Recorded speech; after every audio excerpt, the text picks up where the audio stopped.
Hi everyone, this is your Ananya ma'am.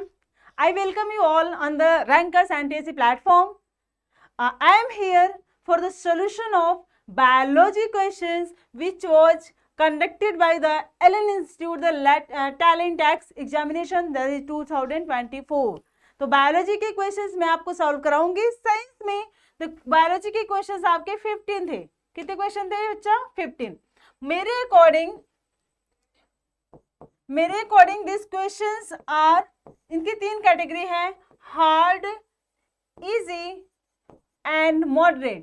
According to me the question is moderate type. अब आप मुझे comment करके बताओ कि ये क्वेश्चंस आपके लिए कैसे लगे, मॉडरेट लगे, इजी लगे या हार्ड लगे. और अपने दोस्तों को भी इस वीडियो को शेयर करो ताकि उनको भी सोल्यूशन मिल जाए एकदम exact. Alright, so without delaying let's discuss about the questions. Okay, तो question number 31 to 45 is the biology वाला portion. तो question number 31 says that there are the 3 students. कितने स्टूडेंट हैं? 3 स्टूडेंट्स हैं. have they stated the following statement. उन्होंने कुछ statement दिया है, स्टेटमेंट नंबर 1, 2 and 3. ठीक है, which of the following student quoted the statement correctly. इन तीनों में से कौन से स्टूडेंट जो स्टेटमेंट दिए हैं वो करेक्टली कोटेड है, करेक्टली हैं. तो there is a student that is Ajay. Ajay क्या बोलते हैं? अजय जी बोलते हैं कि trypanosoma is the spindle shape protozoan.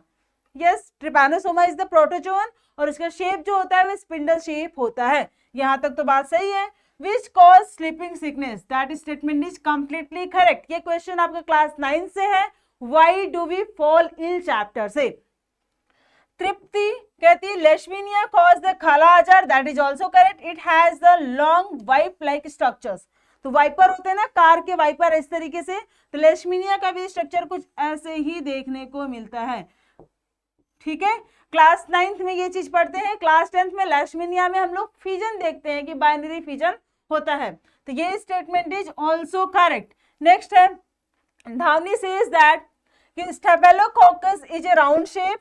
Yes, round shape. अगर 7 इस तरीके से लीनियर स्ट्रक्चर बनाते हैं that is called as staphylococcus. Bacteria responsible for the causing acne, यानी कि जो आपको पिंपल्स होते हैं बड़े बड़े से, तो that is the bacterial. Actually sweat होती है, बैक्टीरिया उसके ऊपर डिपॉजिट हो जाती है और वो क्या करते हैं, ग्रो करते हैं, दैट कॉज द एक्ने. तो एक्ने का कॉज जो होता है स्टेफिलोकोकस की एक स्पीसीज होती है. स्टेफिलोकोकस शेप के ऊपर डिपेंड करता है कि कोकाई शेप होनी चाहिए और स्टेफिलो अरेंजमेंट होना चाहिए. ठीक है, तो स्टेफिलोकोकस की एक स्पीसीज होती है ऐसी विच कॉज द एक्ने. यानी कि इन तीनों का ही स्टेटमेंट करेक्ट है. Only Ajay no, both Ajay and Tripti no, only Tripti no, all of them. तो option number 4 is the correct for this question. Let's move to the next question. Question says the diagram of, comment में the diagram of this, like किसका diagram है ये? This is the diagram of water cycle. किसका diagram है? Water cycle का. अच्छा, water cycle में ये देखो ग्राउंड वाटर है. ठीक है, यहाँ पे कुछ ऑर्गेनिज्म है, ये रेस्पिरेशन कर रहा है. This is the tree, coniferous है आपके ये ट्री. ये वाई है और ये एक्स है. तो what does X and Y represent in the given diagram. आपको एक्स और वाई पूछ रहा है. अच्छा देखो, एक्स क्या फिनोमेना हो रहा है भाई? रेन वाटर आ रहा है, तो this is the water surfaces. Water surfaces से पानी ऊपर जा रहा है. तो वाटर सरफेसेस से बिना किसी फिजियोलॉजिकल प्रोसेस के, बिना किसी लिविंग सिस्टम के, if the water is raised up, that process is called as the evaporation. इस प्रोसेस को क्या कहते हैं हम लोग? इवापोरेशन. ठीक है, this process is called as the evaporation. Y क्या फिनोमेना हो रहा है? This is the plant. ये क्या है बच्चा? एक प्लांट है, कॉनिफेरस है, कौन? अशोक का पेड़ है आपका. तो इससे देखो प्लांट वाटर जो है वो ऊपर जा रहा है, क्लाउड बना रहा है. इट मींस कि ये वाटर या लिविंग सिस्टम से, लाइक लीफ से जब पानी की ड्रॉपलेट्स ऊपर जाती हैं, इवोपरेट होती हैं बायोलॉजिकल सिस्टम से, that is called as the transpiration. तो we can say that transpiration क्या होता है? ट्रांसपीरेशन इज द प्रोसेस या loss of water by leaf of plant या part of plant कह सकते हो. Most appropriate is the part of plant. Alright, leaf की जगह पे आप लिख सकते हो, सॉरी, लीफ की जगह पे by part of plant, loss of water by the part of plant.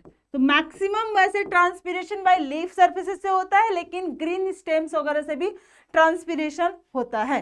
तो हम लोग part of the plant most appropriate हो जाएगा। तो X should be evaporation, Y should be transpiration. X should be transpiration, no. Y is the evaporation, ये तो just opposite बोल दिया। दूसरा option X is the evaporation, yes, and y is the transpiration. Option number 2 is the correct one. Let's move to the next question. Question number 33. The element of complex tissue which helps in the conduction of ascent of sap. If I am saying ascent of sap, यानी कि this is the solution of water.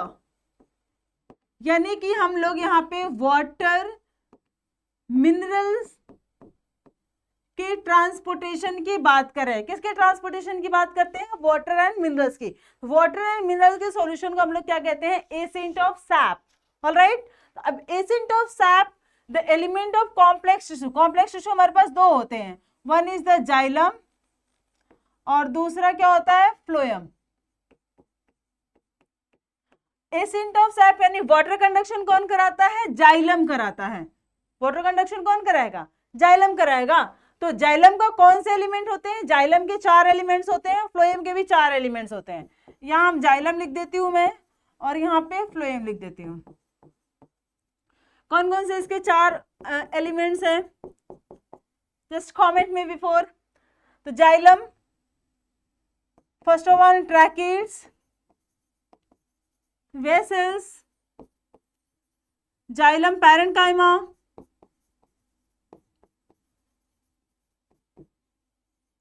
and next one is xylem fiber. Phloem के बच्चा बताओ। Phloem के भी 4 components होते हैं। One is the sieve tube, somewhere आपकी बुक में लिखा है सीव सेल, ठीक है। तो sieve tube and sieve slits को मिला करके क्या बनाता है? सीव ट्यूब प्लस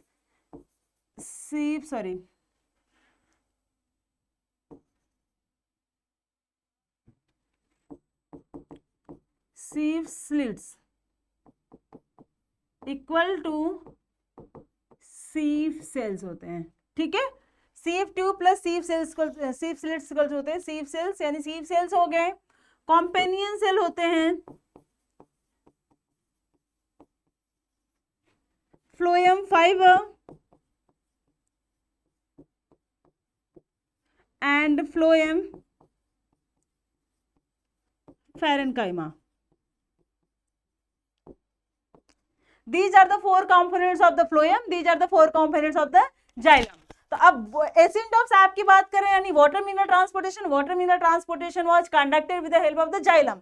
और जाइलम के कौन से एलिमेंट्स बेसिकली करते हैं? तो जाइलम के ट्रैकिड्स एंड वेसल्स करते हैं। कहाँ पे ऑप्शन है? Option number 1 is the correct. अब xylem parenchyma and phloem fibre, तो ये तो नहीं बेटा, लेकिन जाइलम पैरेन्काइमा जो होता है ये साइड वे कंडक्शन कराता है, side way conduction of the water. This conduct the side way conduction. और जाइलम ट्रैकिड एंड वेसल्स जो होते हैं this conduct the vertical conduction, ये कराते हैं वर्टिकल कंडक्शन। प्लांट में अगर साइड में वाटर को ट्रांसपोर्ट कराना हो चाहिए होता है तो कैसे होगा? जाइलम पैरेन्काइमा के थ्रू। और सीधे सीधे जाना होगा तो कैसे होगा? जाइलम वेसल्स एंड ट्रैकिड्स के थ्रू, ठीक है। Let's move to the next question, question number 34। ये डायग्राम किसका है? This is the diagram of nephron and nephron is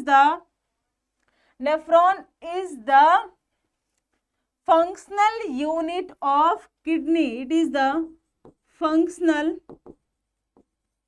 unit of kidney. Kidney का ये क्या होता है? फंक्शनल यूनिट होता है, ओके। तो क्वेश्चन पढ़ते हैं। Given below is the image of functional unit of kidney, that is nephron.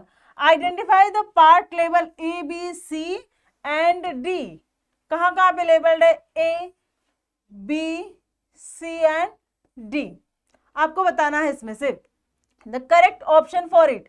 अच्छा, ए क्या है? A is the collecting duct, collecting duct. B कहाँ गया? बी देखो बेटा क्या है, this is the glomerulus. Okay, B is the glomerulus.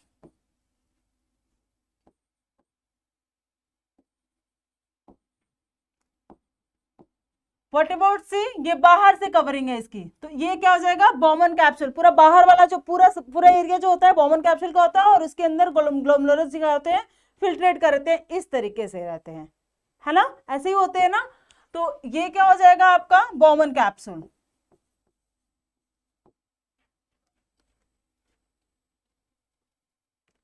Bowman capsule.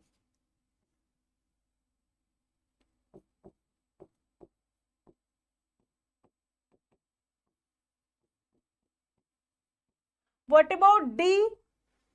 कुछ ऐसे इंडिकेट तो नहीं किया। डी जो है हमारे पास ट्यूबुलर रीजन है,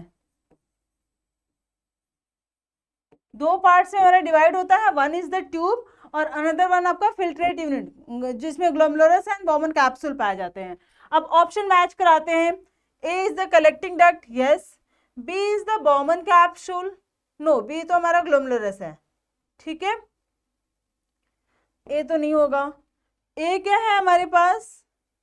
A is the tubular part of nephron, B is the collecting duct, ये नहीं होगा। यहाँ पे A is the collecting duct, yes. B is the glomerulus, yes. C is the Bowman capsule, yes. And D is the tubular part of the nephron. Option number C would be the correct one. Okay. Let's move to the next question. We know suitable pH is required for the digestion of the food. Obvious सी बात है कि suitable pH, proper pH हमारे body के environment के pH के according हमें, मतलब लाइक एंजाइम एक स्पेसिफिक पीएच पे वर्क करती है, तो हमें एक सुटेबल पीएच चाहिए होता है फूड को डाइजेस्ट करने के लिए। Digestion of food components, identify the combination of food which would support better digestion. सबसे अच्छा डाइजेशन किस कॉम्बिनेशन वाले फूड का हो सकता है? तो वैसे अगर हम लोग कॉम्पोनेंट्स ऑफ फूड में देखें तो सबसे अच्छा डाइजेशन जो होता है वो प्रोटीन का होता है, प्लस गुड फैट का होता है। लाइक एवोकाडो वगैरह खाओगे, एवोकाडो वगैरह, तो उसका जो डाइजेशन वगैरह होता है वो अच्छा होता है। तो यहाँ पे क्या है? Meal with high starch and acidic fruit, no. Meal with high protein and high fat, ये कह सकते हैं इफ द फैट का जो मॉलिक्यूल है ये हमारा अच्छा वाला फैट होना चाहिए, तो ये हमारा इजीली डाइजेस्ट हो जाता है। दूसरा, meal with high protein and acidic condition आ गई तो इसलिए इसको हम लोग रिजेक्ट कर देंगे। Meal with high fat and acidic fruit, acidic condition में एंजाइम के लिए थोड़ा बहुत न्यूट्रल कंडीशन चाहिए होता है, स्टमक में एसिडिक पीएच चाहिए होता है, बाकी हर जगह पे क्या है? न्यूट्रल एनवायरनमेंट चाहिए होता है। तो बेटर डाइजेशन किसका हो सकता है? ऑप्शन नंबर बी वाले कंपोनेंट्स ऑफ द फूड का। Let's move to the next question. इन्हीं सारी चीजों को आप खाया करो अच्छे से, ज्यादा एसिडिक चीजें नहीं खानी चाहिए। Question number 36, identify the correct disease from the given option for the following. ये सारे ऑप्शन दिए हुए हैं और इनसे आपको बताना है कि इनमें से कौन कौन से टाइप्स ऑफ डिजीज हैं। Like deficiency disease, deficiency disease में हम लोग न्यूट्रिएंट्स की डेफिशिएंसी देख सकते हैं, ठीक है, हार्मोन की डेफिशिएंसी देख सकते हैं, बेसिकली यहाँ पे न्यूट्रिएंट्स की। लाइक विटामिन सी की डेफिशिएंसी से क्या होगा? स्कर्वी। प्रोटीन की डेफिशिएंसी से क्या होगा?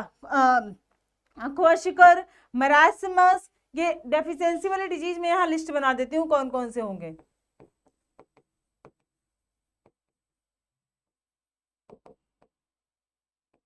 कौन कौन से हो सकते हैं? मेरासिमस, स्कर्वी, रिकेट्स, ठीक है, रिकेट्स हो गया, ओबेसिटी भी हो जाता है। तो these are the some list of the deficiency disease. Okay, इतना। नेक्स्ट है जेनेटिक डिफेक्ट्स यानी कि जेनेटिक डिजीज। इसकी भी कुछ लिस्ट बना देती हूँ जेनेटिक डिसऑर्डर के। जैसे कि sickle cell anaemia,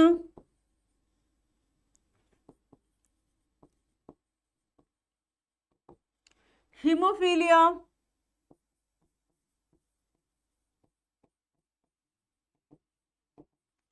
colour blindness, colour blindness is the genetic disease but cataract is not a genetic disease. तो कैटरेक्ट कैसे होता है ये मुझे आप कमेंट करके बताओ कि कैटरेक्ट कैसे होता है। मैं चेक करूंगी सबके कमेंट्स कि आप कितने लोग मुझे सही आंसर देते हैं कि what is the cause of cataract, जिसको हिंदी में मोतियाबिंद कहते हैं। ठीक है, कलर ब्लाइंडनेस, थैलेसीमिया। ऑलराइट, अब आ जाओ कुछ क्या, malfunctioning of the pancreas gland, ये तो प्रॉपर दे दिया है भाई।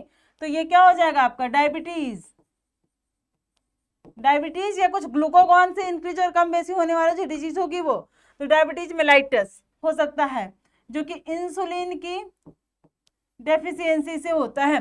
अब ऑप्शन क्या, डेफिशिएंसी डिजीज में मेरास्मस, स्कर्वी, रिकेट्स, ख्वास्कर।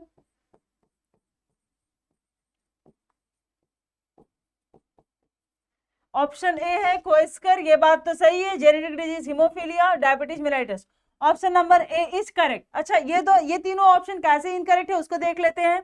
यहाँ पे दिया है scurvy, that is correct, haemophilia is also correct. Goitre, goitre कैसे होता है बेटा, गोइटर आपका थायराइड ग्लैंड की डेफिशिएंसी से होता है, थायरॉक्सिन हार्मोन की, आयोडीन की कमी से होता है। आयोडीन की कमी की वजह से हमारे बॉडी में थायरॉक्सिन हार्मोन नहीं बन पाता है, थायराइड ग्लैंड जो है थायरॉक्सिन हार्मोन नहीं बना पाती है और इसकी वजह से हमें गोइटर हो जाता है, पूरा ये स्वेल कर जाता है।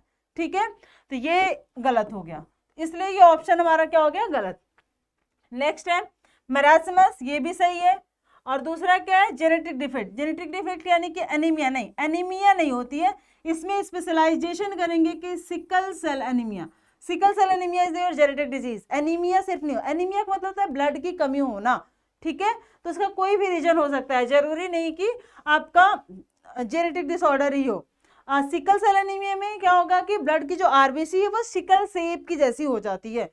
आगे के चैप्टर्स में आप पढ़ोगे 12th क्लास में जेनेटिक डिसऑर्डर में कि कैसे किसकी वजह से होता है, कुछ कोडॉन वगैरह की वजह से होता है, वो आगे 12th में पढ़ोगे आप लोग।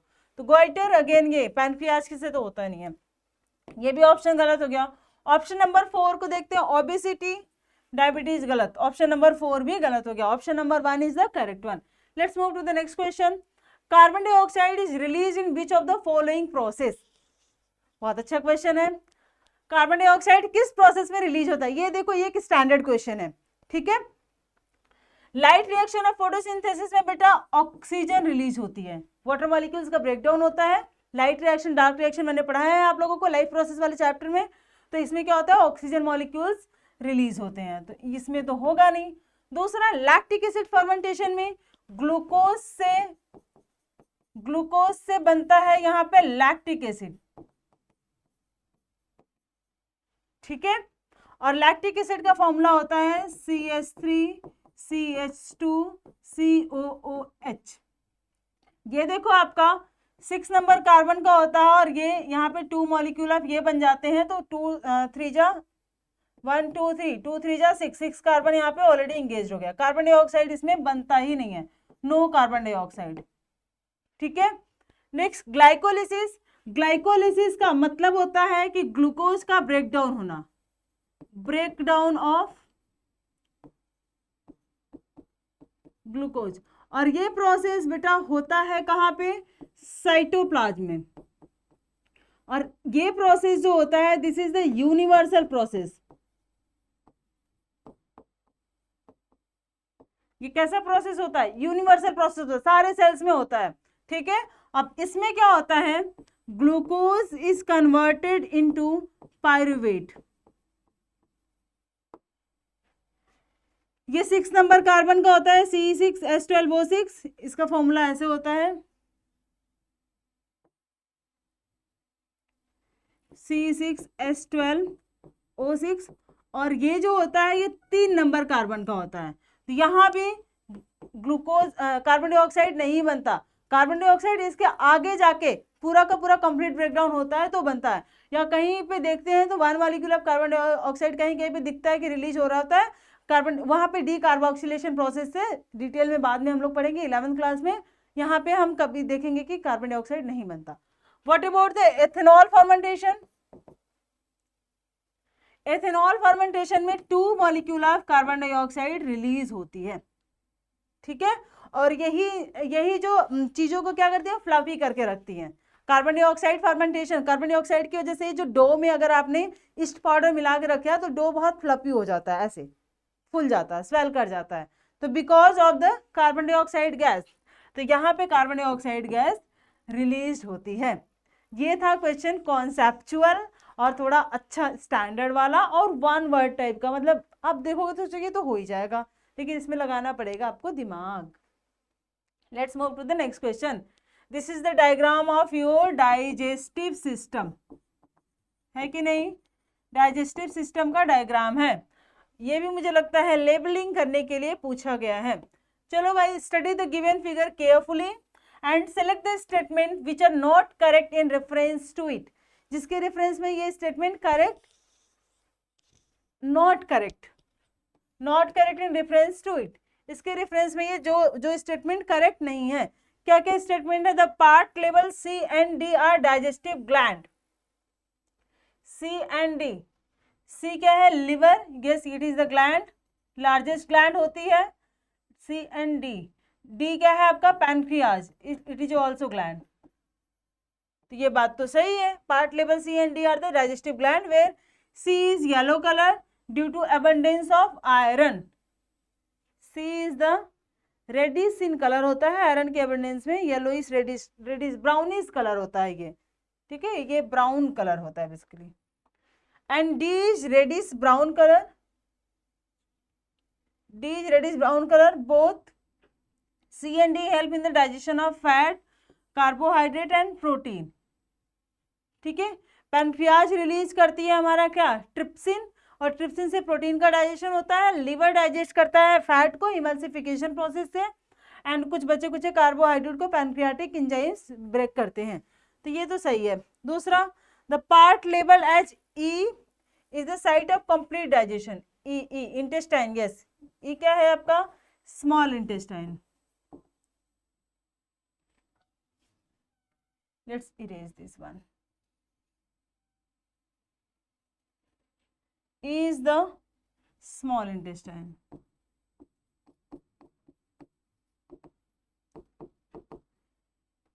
So the part level E is the site of complete digestion of food under alkaline medium.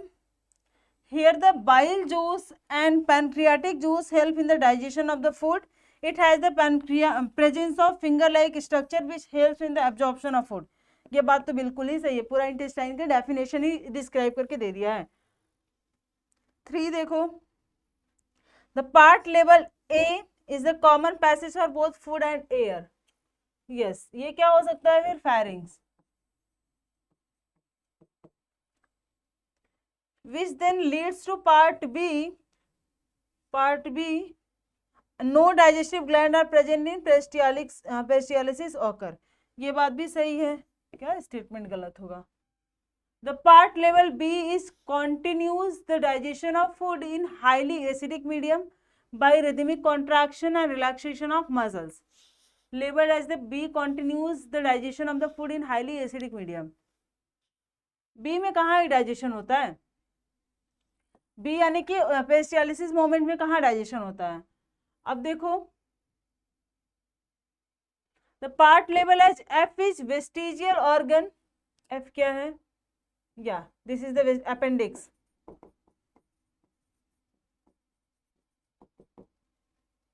Appendix. Vestigial organ which is the part of intestine wider in diameter but smaller in length. F is continuation with the small blind sac and followed by the colon. ये बात तो सही है। अब आ जाओ, option number 4 is incorrect and option number 1 is incorrect. 1 इसलिए incorrect है because C is the yellow in colour. ये क्या होता है? ब्राउन रेड या रेड ब्राउन कह सकते हो, और बिकॉज ऑफ द आयरन वगैरह नहीं। तो ये वाला option, option number 1 and option number 4 is the incorrect. Incorrect वाला है, नॉट करेक्ट इसको। तो कहाँ पे दिया ऑप्शन नंबर 1 एंड 4? तो इसके लिए 1 वाला ऑप्शन इसका सही हो जाएगा। ओके, स्टेटमेंट को ध्यान से देखो। तो 1 and 4 हो जाएगा आपका क्या, incorrect. Let's move to the next question. This is the diagram of your respiratory system, यानी कि ये दो लंग है, ये विंड पाइप है, ठीक है, इनका क्या है, डायग्राम है। रिया, रोहन एंड सुमित, फिर से 3 बच्चे आ गए, वर studying in the human respiratory system, they gave some statement regarding the level part of the image। In parts के बारे में उन्होंने क्या किया है, कुछ स्टेटमेंट दिया है। क्या देते हैं भाई, रिया ने स्टेटमेंट दिया है कि A has C shaped cartilaginous ring. A कहाँ पे है, trachea, yes, A has C shaped cartilaginous ring, ये स्टेटमेंट तो इसका बिल्कुल सही है। बी क्या, रिया ने बी के लिए क्या बोला है, trachea divided into bronchi which leads into lungs, which leads into lungs, that is what trachea divided into bronchi, ये बात तो सही है, which leads in the lungs, yes, ये बात भी कुछ हद तक सही है, थोड़ा सा और देखते हैं इसमें। C vocal cord, C क्या है, vocal cord है, present that helps in the production of sound, sound का प्रोडक्शन या साउंड के लिए रिस्पॉन्सिबल होते हैं। And D is the functional unit of, D क्या है, alveoli,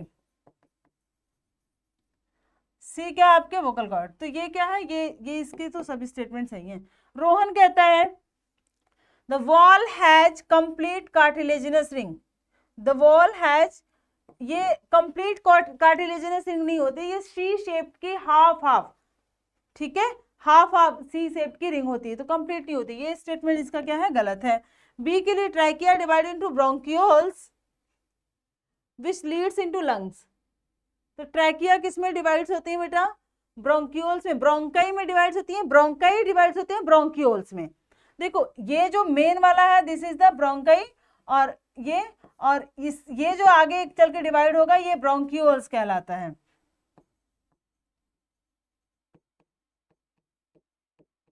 ठीक है। और ब्रोंकियोल्स आगे चल के ये क्या बनाते हैं, अब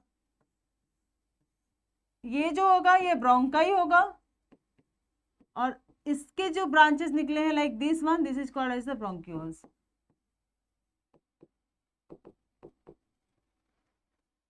alright, it has voice box, vocal cord have the voice box, actual site of gaseous exchange, D is the actual site of gases, alveoli से ही gases का exchange होता है। तो रोहन के भी ये दो स्टेटमेंट क्या है, करेक्ट है। सुमित क्या कहता है, A is the commonly known as wind pipe, yes, trachea को विंड पाइप कहते हैं, इसका ये स्टेटमेंट करेक्ट है। बी के लिए कहते हैं trachea divides into bronchi which leads into the lung, ये बात भी सही है। सी क्या है, firings open into this part by the slit like apparatus called glide, ये बात भी सही है, ग्लॉटिस जिसको कहते हैं हम लोग। डी क्या है, functional unit of the lungs, ये बात भी सही है, इसके भी सारे स्टेटमेंट सही हो गए, इसके भी। अब देखो क्या कह रहा है, select the correct option regarding the statement given by the Riya, Rohan and Sumit. ये लेंदी क्वेश्चन है, बाकी और इसमें कुछ है नहीं, क्वेश्चन क्या है, बस लेंदी है। Sumit gave correct statement regarding all of the levels part A B C D, Sumit ने सारे सही बताए हैं, yes. Riya and Rohan state correctly about the parts of level A and B, Rohan ने तो ए और बी के लिए गलत बताया, तो ये ऑप्शन क्या हो जाएगा, सॉरी ये ऑप्शन क्या हो जाएगा हमारा, गलत। Rohan state correctly about C and D while Sumit state correctly about C. Sumit ने तो सारे ही सही बताए हैं, रोहन ने तो सी एंड डी सही बताए ही थे। Riya state incorrectly about the part C while Rohan state incorrectly about the C, Rohan ने सी के बारे में सही बताया था, रिया ने भी सारे स्टेटमेंट सही बताए थे। तो क्या सही हो जाएगा, ये ऑप्शन नंबर 1। इसमें एलिमिनेट करना है आपको कि कौन कौन से पार्ट इनकरेक्ट है, कौन से पार्ट करेक्ट है, इसके पॉइंट ऑफ व्यू से। Let's move to the next question, question number 40। Which of the following statement is not correct about the excretion in human? Human में एक्सक्रीशन के लिए कौन सा स्टेटमेंट इनकरेक्ट है। देखो यहाँ पे normally in a healthy adult the initial filtrate in kidney is about 180 litre per day, ये बात तो सही है भाई। अच्छा, नॉट करेक्ट पूछा है, okay. Dialysing fluid has the same osmotic pressure as blood except that it is devoid of nitrogenous wastes, ठीक है, this is also correct। Bowman's capsule collect the filtrate, no, Bowman capsule तो filtrate करता है, ठीक है, वो collect नहीं करता, फिल्ट्रेट करके पास करता जाता है। Each kidney has large number of filtrate called neurons, this is nephron. Bowman capsule collect the filtrate, अगर ये न्यूरॉन्स होगा तो ये स्टेटमेंट तो सरे सरे गलत है, ठीक है। और Bowman capsule is Bowman's capsule collects filtrate, ये कुछ हद तक थोड़ा थोड़ा सही हो जाएगा, लेकिन नॉट एग्जैक्टली सही है। क्यों नहीं सही है बेटा? क्योंकि कलेक्टिंग डक्ट में ये सारी चीजें क्या होती है, फिल्ट्रेट मतलब इकट्ठा होती हैं, तो नीचे नीचे ये क्या होते हैं, ट्रांसफर होते जाते हैं। बाकी अगर हम लोग इस स्ट्रक्चर की बात करें तो यहाँ पे जो बॉमन कैप्सूल है, this is the Bowman capsule,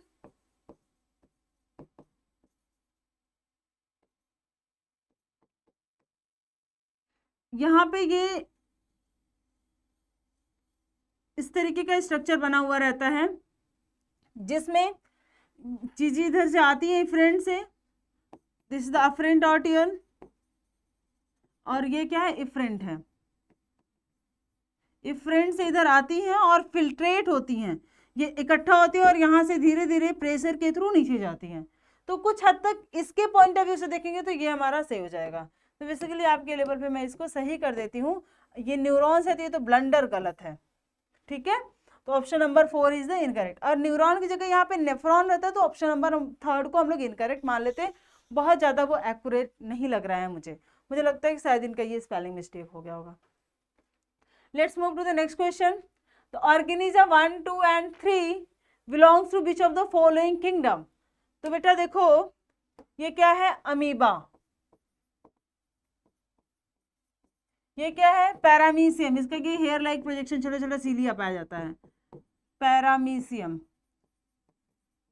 और ये क्या है, euglena, euglena have the flagella, और यूग्लिना को कहते हैं it is the connective link between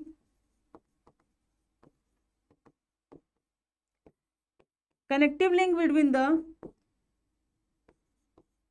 phototrophs and heterotrophs, autotrophs and heterotrophs।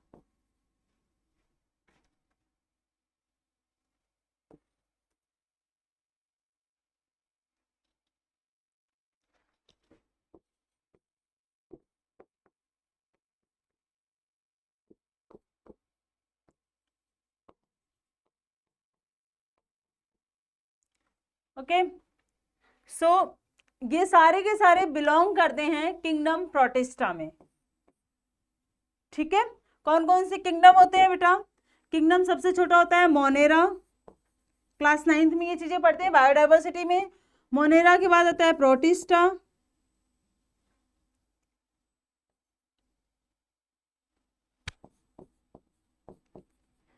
Then protista के बाद आता है फंजाई, फंजाई के बाद आता है प्लांटिया, और प्लांटे के बाद एनिमलिया। 5 किंगडम पाए जाते हैं। कार्लिस लिनियस ने 5 किंगडम क्लासिफिकेशन सिस्टम दिया था, सॉरी आर एच वेटकर ने 5 किंगडम क्लासिफिकेशन सिस्टम दिया था, और इसी को हम लोग पढ़ते हैं। तो इसमें सारे के सारे बैक्टीरिया आते हैं, यानी कि प्रोकैरियोट्स, ठीक है। प्रोटिस्टा में सारे के सारे eukaryotes and unicellular, single cell के बने होंगे, ठीक है। Fungi plant like but not plant, यानी कि जो डेड एंड डिकेइंग मैटर्स के ऊपर फीड करते हैं, सबके सब सैप्रोफिटिक, नॉन फोटो सिंथेटिक, लेकिन ये डेड एंड डिकेइंग के ऊपर फीड करते हैं। प्लांटिया भाई ये तो सारे प्लांट होते हैं and they perform the photosynthesis. और एनिमलिया सारे के सारे इसमें एनिमल्स आते हैं, छोटे से लेके बड़े तक। यूनिसेलुलर को छोड़ देने के बाद जितने भी सारे ऑर्गेनिज्म है सब किस में रखे गए हैं, एनिमलिया में। तो ये देखो ये सारे यूनिसेलुलर होते हैं, और ये किस में बिलोंग करते हैं बेटा, प्रोटिस्टा किंगडम में, ठीक है। Option number 1 is the correct. Next question, okay, this is the diagram of your heart. Heart is the pumping organ, heart हमारा क्या होता है? पंपिंग ऑर्गन होता है। From the given image, identify the pair that contains one of the incorrectly labeled part of the other labeled part. Incorrectly labeled part and the other labeled part which carries the oxygenated blood to all the body parts for performing the process of respiration respectively. अच्छा, इसमें से हमें ये बताना है कि incorrect parts जो कि बॉडी में थ्रू आउट द बॉडी में ऑक्सीजन की सप्लाई कर रहे हैं। तो थ्रू आउट द बॉडी में ऑक्सीजन की सप्लाई कौन करता है बेटा? वेन्स, सॉरी आर्टरीज करती हैं। कौन करता है? आर्टरीज करती हैं।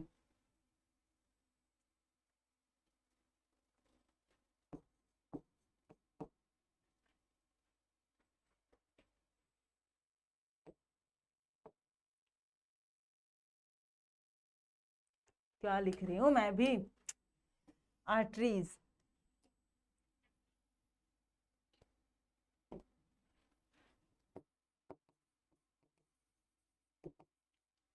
चलो फिर क्या गलत है? राइट वेंट्रिकल सुपीरियर वेना के बाद from the given image identify the pair that contains one of the incorrectly labelled part.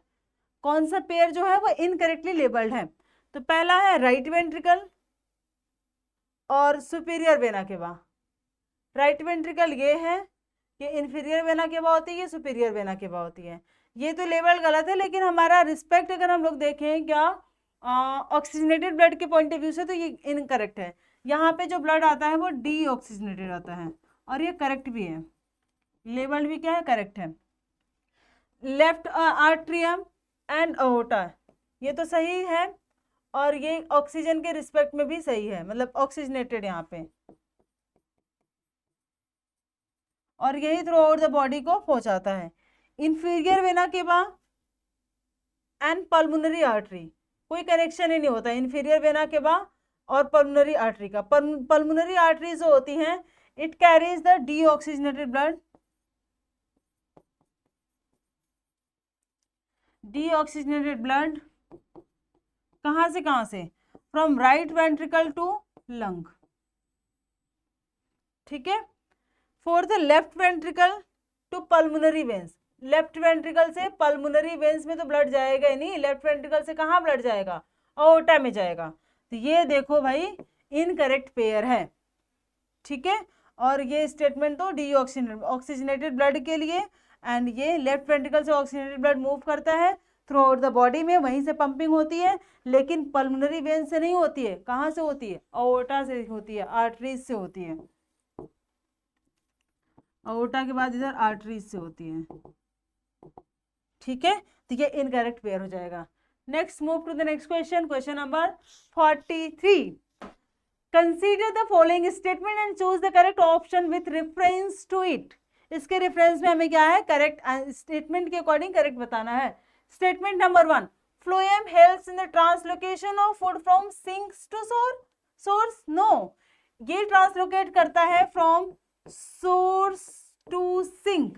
Class 10th में हम लोग पढ़ते हैं source and sink model translocation of food के लिए। ये तुम्हारे एनसीईआरटी में देखो बेटा नहीं दिया है, it is apart from the NCERT, this question is apart from the NCERT. दूसरा है translocation of food occur with the consumption of ATP, translocation of food while consumption of ATP while takes place in the companion cells with the help of the sieve tube। ये statement सही है, companion cells sieve tube की मदद करती है, ATP provide करती है। Translocation of food is the active translocation कहते हैं, ATP डिपेंडेंट प्रोसेस कहते हैं इसको,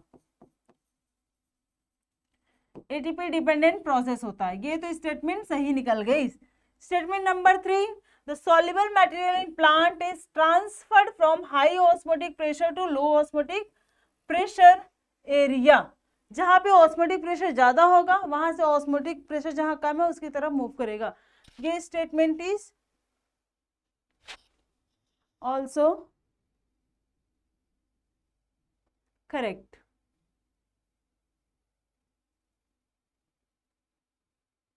नो, प्रेशर की अगर हम बात करेंगे तो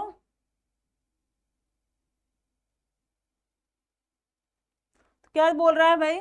statement 1 is correct, no, statement 1 क्या है, करेक्ट नहीं है. Statement 2 is correct and statement 1 and 3 are incorrect. Soluble materials.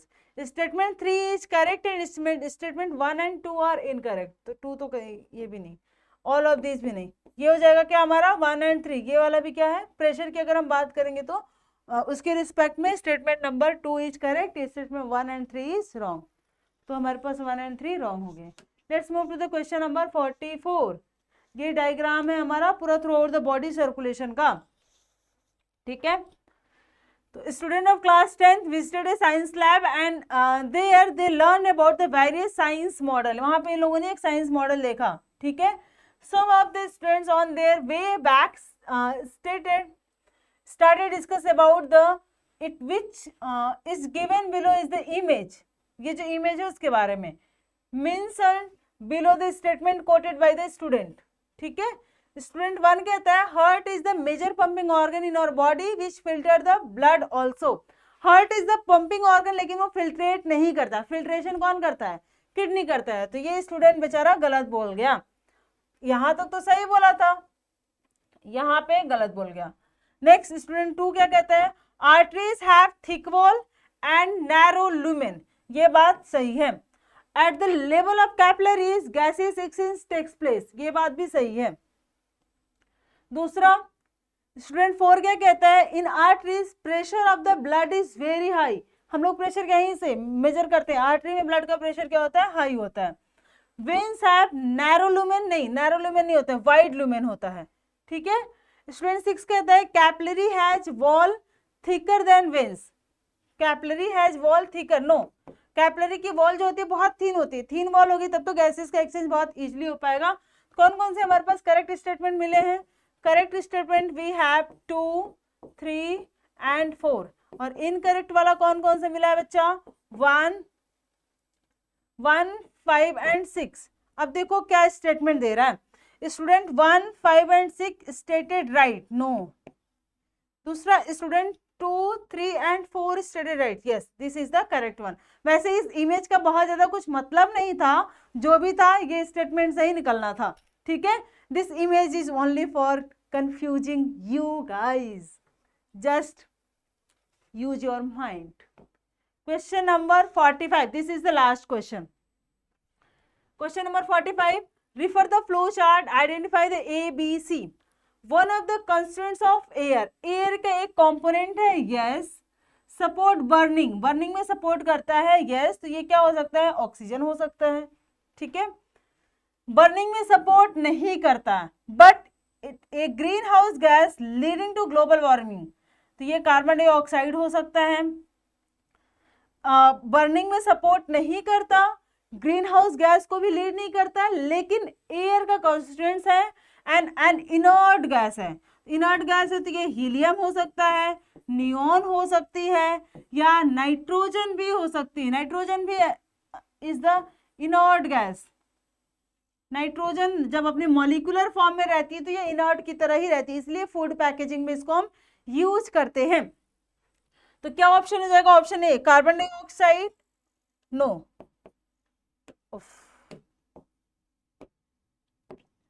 पहला क्या है, कार्बन डाइऑक्साइड नहीं, पहला तो भाई ऑक्सीजन है, तो option number 1 is incorrect. Option number 2 पहला नाइट्रोजन है, ए इज द ऑक्सीजन, ये भी गलत. A is the oxygen, B is the carbon dioxide, C is the helium. Option number 3 is the correct one.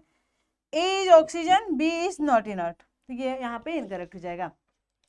So, thank you, bye bye, take care, have a great day. Questions को अच्छे से समझो, detail description, detail मैंने discussion किया है इन सारे questions के ऊपर, और इससे पिछले लगे लाइक जो अनदर सब टॉपिक्स है उनके बारे में भी हमने डिस्कस किया है. जुड़े रहिए हमारे साथ, हम लोग ऐसे ही सारे क्वेश्चन सॉल्व करते रहेंगे, बहुत मजा आएगा पढ़ने में. तब तक के लिए बाय बाय, मिलते हैं फिर अगले नेक्स्ट टॉपिक के साथ.